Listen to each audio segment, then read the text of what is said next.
How do you talk to women and get them to want you? Easy. Casual, disarming introductions, interested questions, charming, lighthearted banter, hint of mystery. What? Exactly. You might want to keep watching because you don't want to miss this. I'm about to break it down to you, simple style. Before we begin, do bear in mind that all women have walls up. We do this for our own protection. It may be absurd to you, but it's part of who we are as women. We do this as naturally as we breathe. If you try to question the ridiculousness of this, you'll just run into a wall that we've put up. The man who has the ability to tear down these walls is a genius.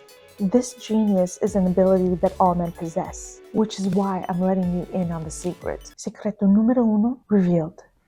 Smile and enjoy life. What up? What you doing later? Who wants to converse with someone who is incapable of enjoying life? He doesn't even want to be with himself. How much more for women? There's nothing alluring that would entice women to want to be around him. And just so you know, a man who is joyful makes a woman incredibly comfortable around him, which is the first step to tearing down a portion of that wall. And I don't mean artificial happiness or overcompensating on their joy, because you can tell someone who loves life even in their stillness. So get your happy on. Now on to the juicy tidbits. Number 1, casual, disarming introduction. Nothing works better at disarming women than a simple, casual conversation. And it never fails. It feels sincere, not gimmicky, not cringy, and not like a pickup line. A way to do this is to ask questions that you would normally ask a stranger anyway, like where a street is or what food is good in the area. And what you're actually doing is you are drawing her sense of compassion to want to help someone out. She won't anticipate you hitting on her if you're talking to her casually, because the moment that she senses that you're hitting on her, she's going to put that wall up. This is why you need to initially talk to her as you would any other individual. Number 2, interested questions. Studies have shown that a person who asks questions and then asks follow-up questions increases likability. The reason is that it shows you are interested and engaged in what the person has to say, and the person asking questions is perceived or automatically perceived as a good listener.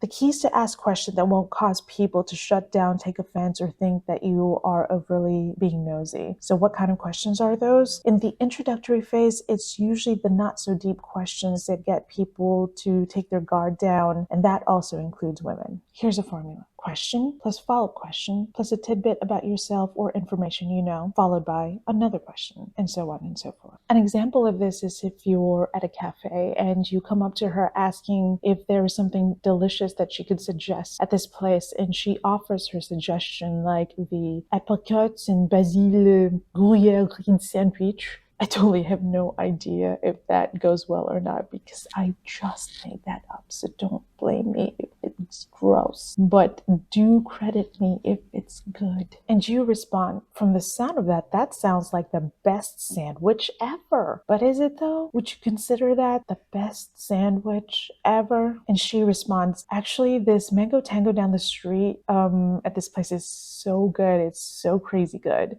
Mango chicken tango versus apricot and basil gruyere grilled sandwich? I don't know. I feel like there's more words in the second sandwich, which means it tastes better. Like double mozzarella sticky toffee pistachio encrusted sandwich at Joe's Simple Place. Have you had that one? Because it's a mouthful. And so on and so forth. You can basically go down the rabbit hole with just talking about sandwiches alone. The more fun you phrase the questions, the better. And when you get her to feel at ease with you, then you can proceed to asking questions that hopefully doesn't just involve sandwiches. Number 3, charming, light-hearted banter. Banter means the playful and friendly exchange of teasing remarks. And nothing captures a woman's attention more than that. It's actually extremely uncommon for us women to run upon men who are able to do this. Hint, do this and stand out from the rest of the other men. Men either lack the ability to do this, or they are so self-conscious around women that they become so awkward or too serious or make jokes that are incredibly terrible or hurtful. They're so embarrassing. When you think of women as there's someone I have to grab her attention and try to convince her to be attracted to me, then you put a lot of pressure on yourself, which then makes you feel and appear awkward. You must first mentally prepare yourself before speaking to women or anyone in general. because your body reacts to your thoughts. So if you think pressure, then your body will produce pressure. But if you think fun, then your body will produce fun. Number 4, hint of mystery. Have you ever observed that most books and movies aren't merely 5 minutes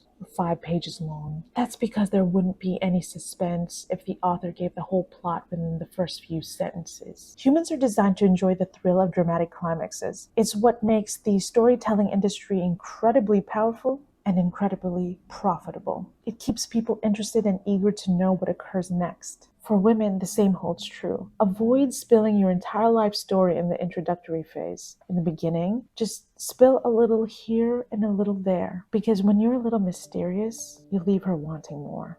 You might expect the opposite to happen, that she wouldn't feel so connected with you because you haven't shared your autobiography parts 1, 2, and 3. But in reality, she feels more connected to you because you've developed a rare skill of being an engaged, great listener.